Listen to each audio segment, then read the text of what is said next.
strategy. Where you're going to end up? You're going to end up not having a longevity strategy because being conscious, being present, and being happy are necessary if you want to live a long time and have a good life. And if you feel really, really dumb the whole time and you can't remember your name, you did it wrong. That's why the smarter thing matters. So let's get into it. A lot of people say, Dave, you weren't really fat. You're a liar. I love those people. It's like seventh grade bullies on the internet. This is my yes, I was fat picture from Entrepreneur Magazine when I was 23 years old. And this was an article about, hey guys, this kid's selling t-shirts over the inter something or another because people hadn't heard of the internet. The first ever e-commerce product was a picture of the caffeine molecule that looks exactly like this. And that's it on the wall behind me. So I'm like, yeah, this was about 280 pounds. And I actually said, please don't send advertising on the internet. It had never happened. 2 weeks after the article, the first spam on the planet happened. And yes, it was from attorneys. And I'm sorry about that. It was this article that did it. I mentioned that stuff. So I had done everything. 297 pounds. Went to the doctor and my brain doesn't work. I'm failing in my career in Silicon Valley. You can't read doctor handwriting. That's how you know they're good. Increased risk for stroke and heart attack. Could you imagine getting this when you're 26, 27 years old? You're like, God, I thought I was doing things right. I know I'm fat, but I'm working. What is it? Most people don't get their labs done. And if you did get your labs done, you might not like what you find.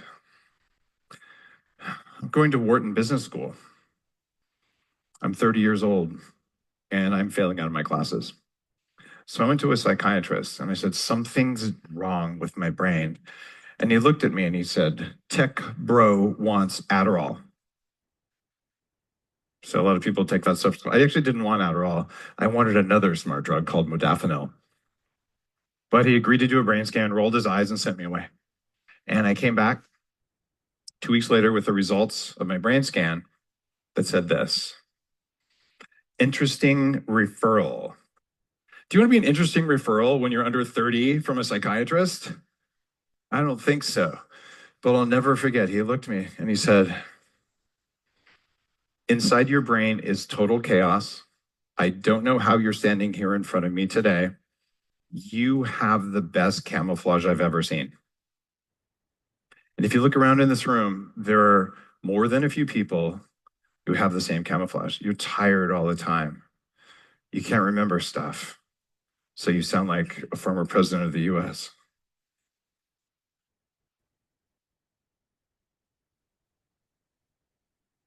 You do your best to hide it. I built a regenerative farm on Vancouver Island. We had cows and sheep, pigs, chickens, all this stuff. And what you learn about sheep when you're a sheep farmer is that when they're sick, they hide it. They don't want to get kicked out of the flock. But if cats or something, they'll run away if they're sick and go die in the woods. But some animals, including humans, we don't want to get ostracized. So you're going to hide what's going on. And this is one of the problems. You hide it from yourself and you hide it from others. And for me, I just got so desperate. I had to do something about it, which resulted in being an interesting referral. Turns out I had brain damage from chemicals from toxic mold. And I was able to heal my brain from that. It was part of what was going on. And I'm standing here looking like this, and I used to look like that. That's my picture from the instructor catalog somewhere or another. I made $6 million when I was 26 years old, and this was pre-Biden dollars. So that was a lot of money back then. By the way, I'm totally apartisan. I just don't like criminals. Yeah. But here's the thing. Willpower. I will not be fat. I don't want to have a third knee surgery. I'm going to go to the gym, and it's going to be the most important thing in my life. More important than my girlfriend, more important than my college. Doesn't matter if I'm sick, 90 minutes a day, except Sundays, and I'll be relentless. And I will starve myself. I'm going to eat low calories. I'm going to go low fat, semi-vegetarian. and this gnawing hunger every time I feel it, which is all the time, I'm just going to say that's a good thing. And I'll just push harder because I know if I do more, I'll get results. Well, lots of that kind of food. When you see that, you feel like really hungry. It's garnish, but I would eat the garnish. So with that much working out, you would assume that I built a, ripped body. No, I had the same 46-inch waist. I know this is an international audience. So I'm 32 inches today. So I was a lot fatter, 50% fatter than I am today, which is not at all. And here's the worst thing. I'm doing all this at the gym. My brain is turning off. I'm getting dumber and I'm not losing any weight. And I'm waking up, all right, I'm gonna go to the gym. I don't want to go. All that stuff. Anyone here, you ever done that? Just worked out and you really don't want to work out? Yeah. Did it work? No, it doesn't work. So I decided I'm gonna have to try all the stuff that doesn't work. I'm a computer science guy. I was raised in a family that's mostly atheist. I don't have any spiritual bone in my body. And I finally just kind of surrendered and said, well, since going to the gym and not eating anything didn't work, trying hard didn't work, maybe I'm just going to be curious and I'll try the things that aren't supposed to work because I'm desperate and I'm going to track results. I'm not going to believe something works and keep doing it for the rest of my life without getting results. So I decided to go to Machu Picchu in Peru. And I did ayahuasca with a shaman. And it's not like now where you can spell ayahuasca. I went there and I asked around and they looked at me and they said, "You're white." And I said, "Yeah, I know, but I've done my work. I know what I want." So they found a shaman and we did the whole ceremony thing with someone who, fortunately for me, was very well trained in that medicine, which I think is one of the more perilous psychedelics. I went to Nepal and I shaved my head to go to a Buddhist monastery. I found out afterwards you don't have to shave your head. The reality is there's no water in Tibet. You don't need hair and you can't wash it if you have it. So I didn't mind having short hair. There I am at the monastery. I went around the world and I studied meditation, breath work, and weird stuff with gurus and masters because I wanted to get my brain back. I wanted to get my body back, but I'm also miserable. I tried being famous. I'm an Entrepreneur Magazine as a kid. I tried being rich. I lost that $6 million right after I made it, about 2 years after. So I've been rich. I've been relatively well known. I've been married, and that didn't work out either early in my 20s. Like, why am I miserable? Okay, I'm doing all the things. I have the BMW and all that stuff. And it turns out there's some things, and that's what motivates me today. What I want to share with you is what are things you can do that actually work? And how can you track it? Because maybe what worked for me won't exactly work for you, but the principles that drove what worked for me will work for you. And when I started the blog that became what I'm doing today, I made $250,000 a year and I had stock options. I'm a senior exec at a publicly traded computer company in the security industry because I am a computer hacker by training. And my goal was 5 people are going to read my blog and not go through all the hell that I went through. That was my why for all of this. It turns out more than 5 people cared about these things. I went to Mount Kailash, holiest mountain in the world. It's the Mount Olympus of the East. I learned advanced yoga and took a cool picture by the Grand Canyon. And finally, I said, when I was in Nepal, I met a woman at a restaurant. She was a former Berkeley philosophy professor. And she said, "I've become convinced that I could become enlightened in one lifetime. So I'm fasting in a cave." So I just came into town to get my dentist work done. I'm going to go back to the cave. I know if I can just have 20 years in a cave, I'll be fully enlightened. Anyone here want to spend 20 years in a cave? Yeah, me either. So I started 40 Years of Zen, which Vishen has written about in both of his books as part of his evolution and transformation. This is a picture of it. It looks like something out of a science fiction movie because it is. 20 to 40 years of advanced meditation, an hour a day, will put your brain in a certain state, or 5 days with a computer doing it. How could something like this work? It's because when you're using technology, 1,000 times a second, your brain waves are getting read and played back to your brain. So you play that game of warmer, colder. So there's this amazing esoteric state. And I could try to use words to explain it to you the way all spiritual literature does. And they say, imagine the Buddha sitting on a dais, or dance in a certain way, or do some breath work. All those things are good. The difficulty, though, is what if you do it wrong? How will you know? What's the nuance to do it right? And if you're sitting in the monastery the way I have, and you reach a new state, and your teacher is plugged in and paying attention, and your eyes are open and they raise their eyebrow, you got your one feedback for the day, or 1,000 times a second. So rapid progress based on data is a really good thing. I've had people who have 20-year meditation practices come in, plug the computer into their head and go, oh my God, I've been meditating for 20 years and I was doing it wrong. There's a certain percentage of people who think they're meditating, they just turn off the brain. It actually isn't meditation. And people who look just like them when they're meditating, sit next to them, are in these exalted states. You can't tell. How would you know without data? So belief isn't enough. This is what I look like today. This is the book cover for my upcoming book. I'm 4.8% body fat. I exercise 20 minutes a week, whether I need it or not. I'm not joking. It's AI-powered exercise. It's very effective. And I'm not trying to lose weight. I'm not trying to diet. I just learned how to eat for my biology. And this is something I'm very passionate about teaching you, because no cravings at all. The ability to say, if I eat or don't eat, I'll be fine. It's a state of peace around food. And since 30% of people, 30% of thoughts for all people are around what's my next meal, a third of your mental capacity is on tacos. Unless you teach your body, you're not going to die for 2 months of not eating, but your body tells you you'll die if you don't have the next meal. So there's something wrong in the way it communicates with us. Well, you could look at what are the possible things that you could do. Maybe you take supplements. How many people take supplements? Okay, good for you. There's a reason for that. It turns out for hundreds, if not thousands of years, we've been growing food in soil. Food takes minerals out of the soil. That means it's not left in the soil. So if you think you're getting some kind of minerals in your food because you saw on the internet from a study in 1970 that there's iron in spinach or something, probably not, because it's not in the soil.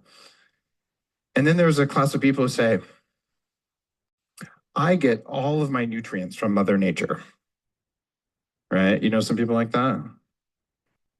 Well, doesn't it follow then that you should also get all of your toxins from Mother Nature? Oops. Your body is exposed to things that no human body has ever been exposed to. Environmental things like lighting, whatever's in your water, packaging chemicals, fragrances, the carpets, all this stuff. And we could freak out about it and try and all go back to living in caves, but that's not good either, because cavemen didn't live very long either. So what do? Build a highly resilient body. And the first part of that is you've just got to get your basic nutrients and make sure that they get into your body.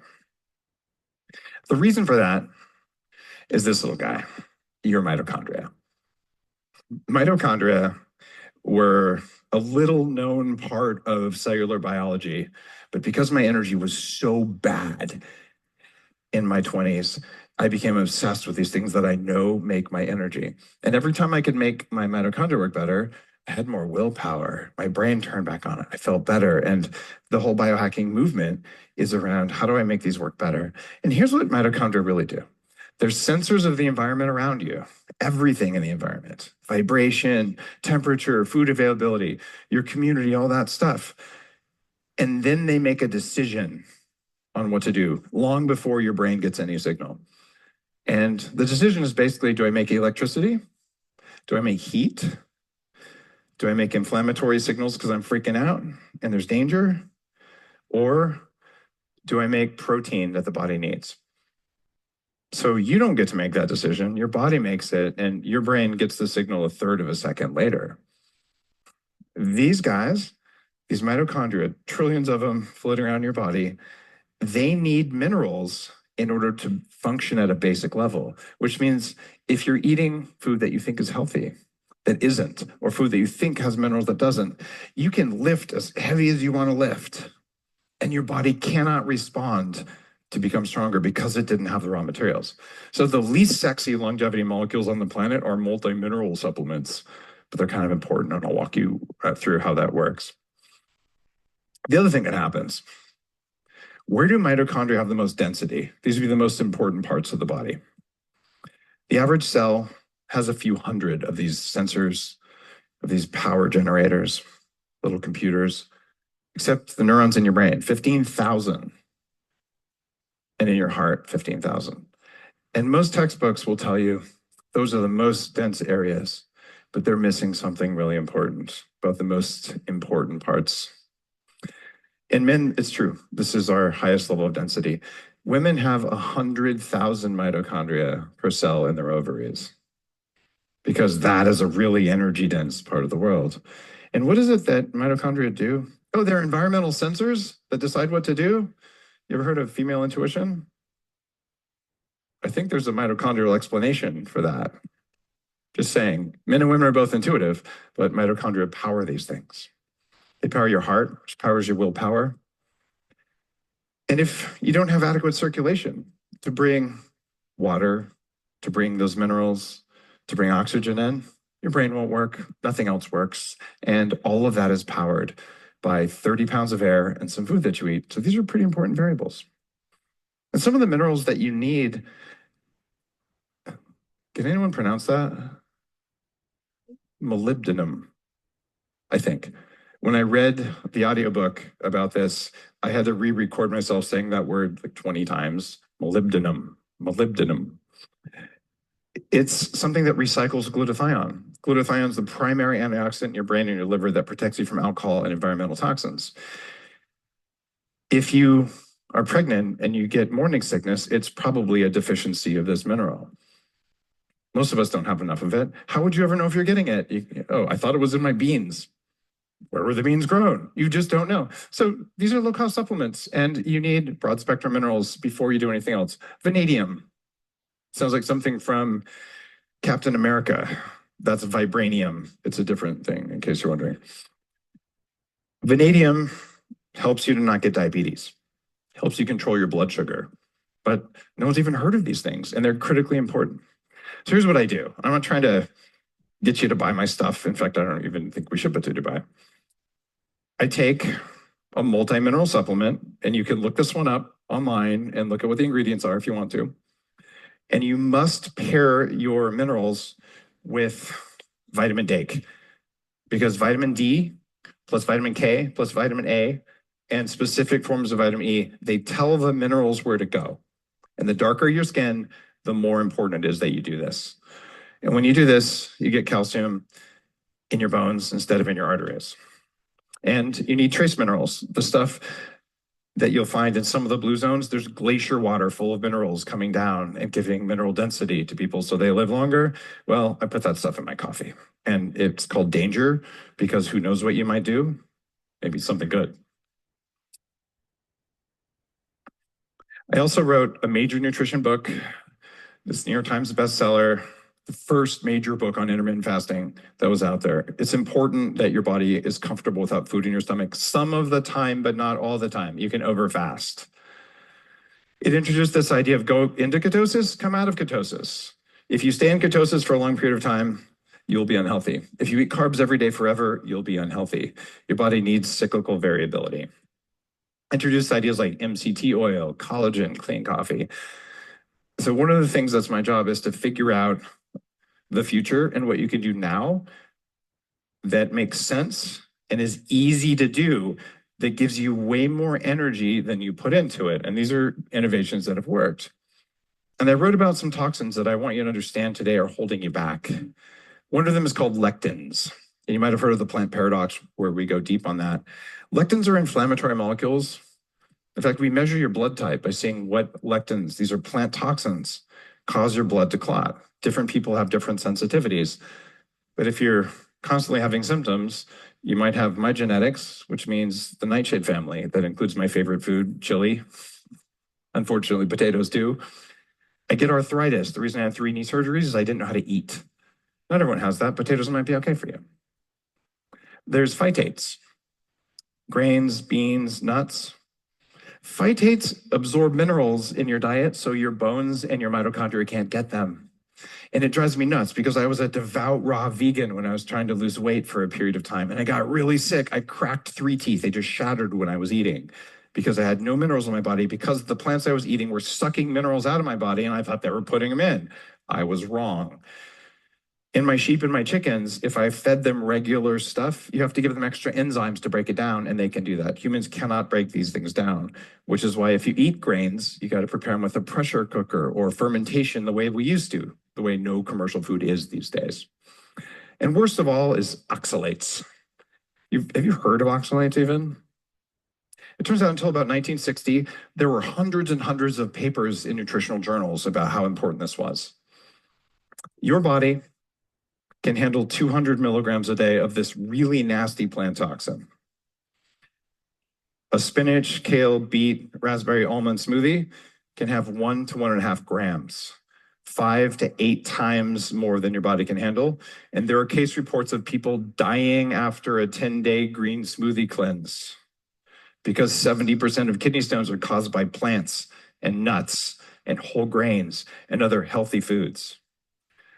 I'm going to propose to you that these are actually peasant foods because our bodies are designed to be able to burn all kinds of things when we must in order to survive. And isn't it weird that you go back in time in Europe, the wealthy people would eat white flour and you're throwing away part of the flour. And the poorest people would eat brown bread because you don't throw away the outside of the kernel, so it has more energy in it, but the outside of the kernel is full of oxalate, which causes systemic calcification, gout, pain, symptoms throughout the body, but it's better than starving to death. So it turns out minimizing your toxin exposure from Mother Nature and from man is a really good strategy for living a long time and being more conscious. There's also mold toxins. Having mold in your environment, it's a major problem here in the UAE because we have so many buildings. There's humid air outside, air conditioning inside, we get condensation. It's also very common in food, especially grains, nuts, and stored foods. And it's a major, major problem.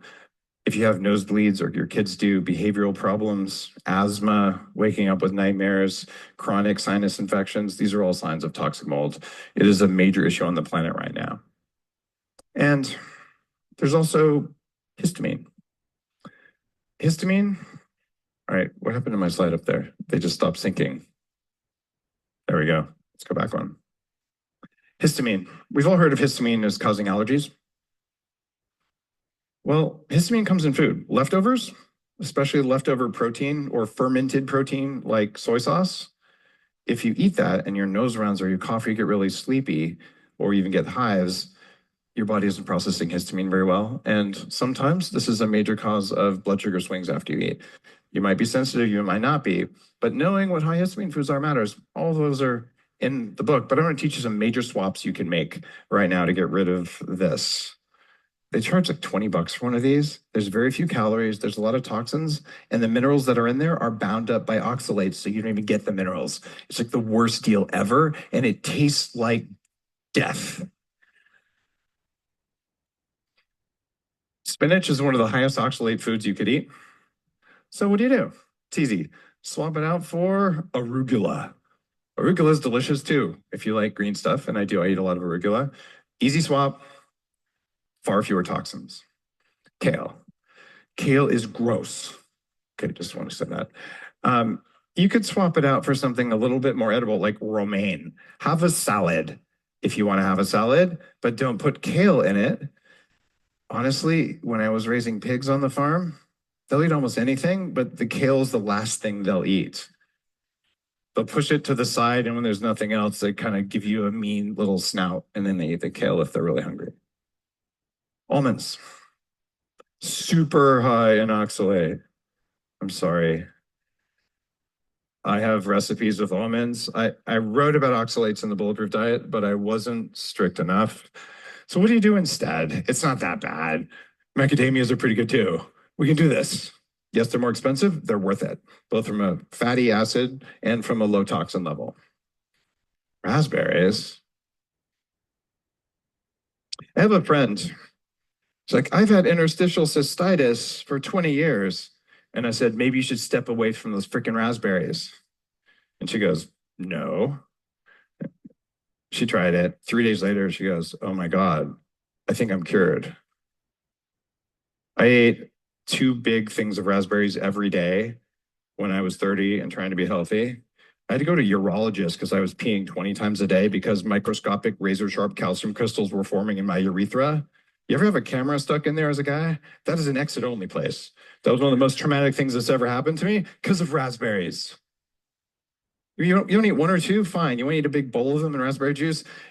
Expect to have some muscle and joint pain and other things. Well, what do you do instead? Oh no, blueberries. They taste good too. Eat the blueberries. It's not that hard. Sweet.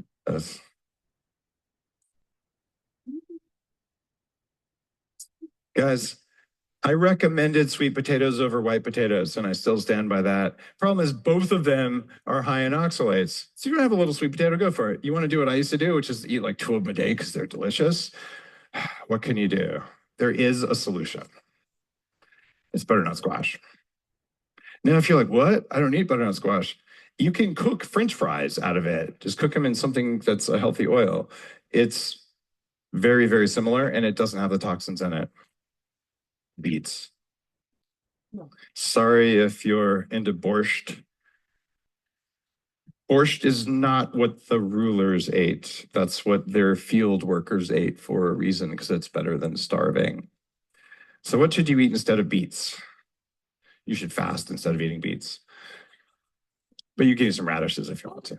So see, these are easy swaps. You will live longer because one of the markers of aging is systemic calcification throughout the body. 79% of humans at autopsy in a recent study had calcium oxalate crystals in their thyroid gland. If your thyroid, which is your energy control system, has razor sharp tiny crystals in it, it's a pretty good sign they're everywhere else in your body too. So you want to live a long time, you need to not be crystallized. Plus it hurts. Beans and grains. Now, I recognize these may be soul food for you, right? You might have been eating beans for a long time. In fact, there's someone who says, well, I noticed that in some places where people live a long time, they eat beans, so you should eat beans. And I'll just say there's a lot of toxins in those beans. And if you cook them in a traditional way and your people have been eating them for thousands of years, you probably handle them better than some people, but they're not a good source of protein and they have lots of oxalate in them. So what do you eat instead? Steak. If you want protein, get some protein. Now, you might be from India and you could be like, screw you, Dave. So if that's the case, just remember, I'm the white guy who told everyone to eat ghee. Your grandmother was right. I'm on your side. So here's what you do. You can eat lamb. And you can say, no, I'm vegetarian. Okay, you can choose weakness. No, I'm just teasing. It turns out, if you want to be a healthy vegetarian, do it the way your grandparents did. Ghee, lassi, paneer, right? You used to eat a lot of dairy. And don't be one of those, I'm from Silicon Valley, and my friend Shiva, who's a CTO at a major company now, he used to work for me, and he's like, I'm vegetarian. I said, that means you can eat some eggs. You need some eggs. And he's working on diabetes and being overweight. He goes, oh no, I don't eat eggs. And then I see him eating cake. And I go, dude, there's eggs in there. He goes, yeah, but I can't see them. Okay. If you're a vegetarian, see the eggs and then put them in your mouth. It's okay. Got it? More protein, more saturated fat, less diabetes. It's that straightforward. Am I making sense? And you can have chicken too if you like that stuff, but it's not that good. Here, I'm sorry, but plant-based protein doesn't work. If you're gonna eat beans and rice as your protein source, they're 90% carbohydrate. You're gonna have to eat buckets of them, and no one's gonna be able to sit around you. Animal-based protein is 3 times as bioavailable as plant-based. This is a problem. That means if you're going to eat plant-based protein, it's going to be industrially separated, or you're going to get more carbs and toxins than you can handle. I recommend 1 gram of animal protein per pound of body weight. I've tested 0.6 as well for longevity. It works much better. It has similar effects on GLP-1 as taking Ozempic just to get enough protein. Most people don't measure it, so you don't know what it is. For me, I need 200 grams. This is what it would look like. 1.8 pounds, so I didn't put in kilos. That's roughly a kilo of steak. Or 33 eggs. That's a lot. It's okay to use some animal-based protein powder. You can get whey protein even if you're vegetarian. Do a couple scoops in the morning and something good will happen. We also used to believe you can only absorb 30 grams of protein. This has been nutrition mantra. I thought to myself, I'm only eating 1 or 2 meals a day. How am I going to eat 2 pounds of steak or 33 eggs in a meal? That would be heroic. So I'm going to eat 2 meals a day. That means I need 100 grams of protein per meal. So I'm just going to do it. And 2 years after I started doing this and saying, "Guys, this really works," the study comes out and says you can eat as much protein as you want, and it's beneficial. So there's nothing wrong with eating the giant steak to get enough protein in. And if you're worried that you won't be able to absorb it, you'll have a signal. Anyone ever been to a bodybuilding gym? There's a certain smell. It's called ammonia in your farts. So if you're eating protein and you're not absorbing it, everyone in the room around you will know. That means you need digestive enzymes and maybe some activated charcoal just for other people's peace of mind. So there are things you can do about that. And I look back, this is another one of my, wow, how did I transform this much? It's because you need the protein and you need the animal fats. I look like this today.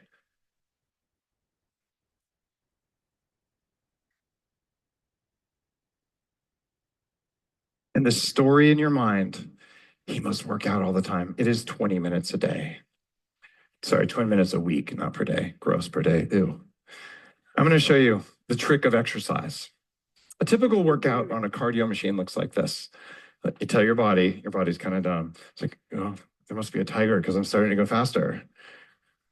And then the body's like, okay, are we done? And you're like, no, more tigers, another interval, more tigers, ew.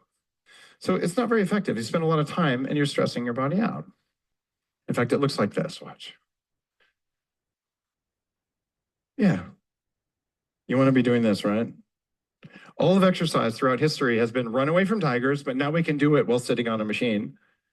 Or pick up rocks, and now we can concentrate the rocks into heavy rocks. Just maybe with some tech, we have all this AI, we have all this cool stuff. Maybe we could figure out the signals that work. And there are signals that work. What if your workout was the red line? High intensity interval training, a lot less time, similar or better results than spinning it out.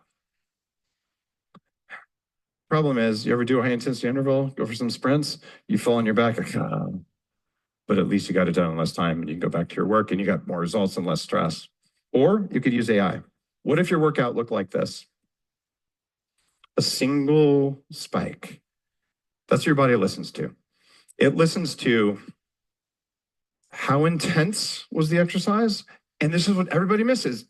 Did I recover? Did I return the body to a safe, calm state? And was there enough protein? And were there enough minerals? And is there enough energy? Whether it's from carbs or fat or protein, doesn't really matter. If those 3 things are present and you did something briefly hard and then, so at my company, Upgrade Labs, we use AI and we measure heart rate. So it takes 5 minutes 3 times a week to get 6 times better results than an hour a day of cardio. I can do 15 minutes a week. I brush my teeth for that much time. So my cardio, instead of 5 hours a week, and I don't have to go to that room with those weird spinny things. It's so much easier to do that. And the idea is you can use tech to do this. It's just easier. So if you want the too long, didn't read summary of all the stuff you can do, that seems pretty important, right? Number 1, stop wishing. Just track your data. It's so easy now. I was CTO and co-founder of the first company to get heart rate from your wrist, 15, 18 years ago. And now I actually have 2 different rings from 2 different companies that do the same thing, and you can get wristbands. So pick one and track your data. Learn how to sleep like a boss. Sleep is the cheapest biohack of all, and you're probably doing it wrong. And since we don't have time for me to tell you everything you could do to get a good night's sleep, I have a URL where all of my sleep stuff exists. Okay, you ready for this? Sleepwithdave.com. I promise you, you won't forget that one. And it makes it past all the firewalls in the country because it's just, here's what you need to do to go to sleep. I don't overtrain. I know so many people in their 50s with pot bellies, and they're like, I've been going to the gym 5 days a week since I was 20 years old, and I've never worked out so hard to be this fat. Recovery is 80% of the improvement you make. It is not pushing yourself harder. And the more likely you are to be, I'm going to go, I'm going to have a great career and a great life, I'm going to push, I'm going to lean in, I'm going to grind, the more likely you are to overtrain. Recovery is hard. You can also use AI and tech to recover. And this is the basis behind Upgrade Labs. We've got 32 locations in North America that are opening right now. It's a franchise, and we're doing global expansion and funding and all that kind of stuff because you can get in a couple half-hour sessions a week way more results than you would get in exercising every single day. The other thing, eat some steak. And like I said, if you're in India, you can have some lamb. It's good. Just grill up those lamb chops. If you're like, ew, it was an animal, I want to get a little bit shamanic on you. In where I've landed from studying with gurus all over the planet, our food animals, we have an agreement. We take care of them, they take care of us. We came here to evolve spiritually, they came here to experience gratitude. So when you can afford it and you can find it, buy animals that were ethically treated. I say this as a farmer, my kids have raised the animals they eat, and practice gratitude. So sit down, say a brief, whatever tradition you have, just brief, hey, thanks for showing up, Mr. Cow. That's what they're here for. So treat animals with kindness. We need animal poop as much as we need animal meat and milk. The poop makes the soil healthy and gives us minerals. And if you only eat grains and industrial fake meat, the world will not be a good place. Supplement with minerals and vitamin D. You got to do this. Cheapest things you can do. And then do a lot of the stuff you can learn on the MindValley platform. Meditation, breath work, even neurofeedback. 40yearsofzen.com. If you're looking to do 5 days of very intense work in Seattle, I'd love to have you there. And when you read Heavily Meditated, my new book, I teach the reset process to you. In the book, the reset process is the crown jewel of that allows you to not be triggered by anything that's ever happened to you. Because every ounce of energy your mitochondria make, you can put it towards service to others. You can put it towards living a long time, put it towards happiness, towards providing for your family, towards being a good parent, or you can put it towards anger and judgment and envy or just being triggered. And I'll tell you right now, if you can be triggered, it means you're carrying a loaded gun. That's what the word means. And if you can be triggered, it means that I can control you. And it means others can control you. So you've got to learn how to be peaceful. And if your mitochondria don't work, you won't be peaceful. And finally, do what you did today. You've got to be with community. This is a nutrient as important as food. And now I was going to do some Q&A, but I just hit the end of the time here. So the most important thing you can do, how do I feel right now? How did I feel when I woke up today? Am I emotionally regulated? Do I care about my life? Am I feeling motivated? Do I like how I look in the mirror? And if not, that's okay. You can do something to change your hardware. And the definition of biohacking is change the environment around you, including the people, your community, and change the environment inside you so you have full control.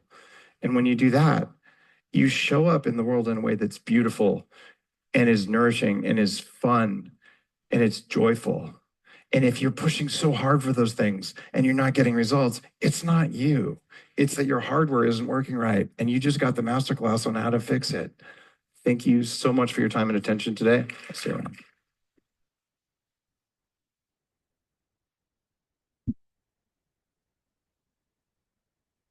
Crushed it as always.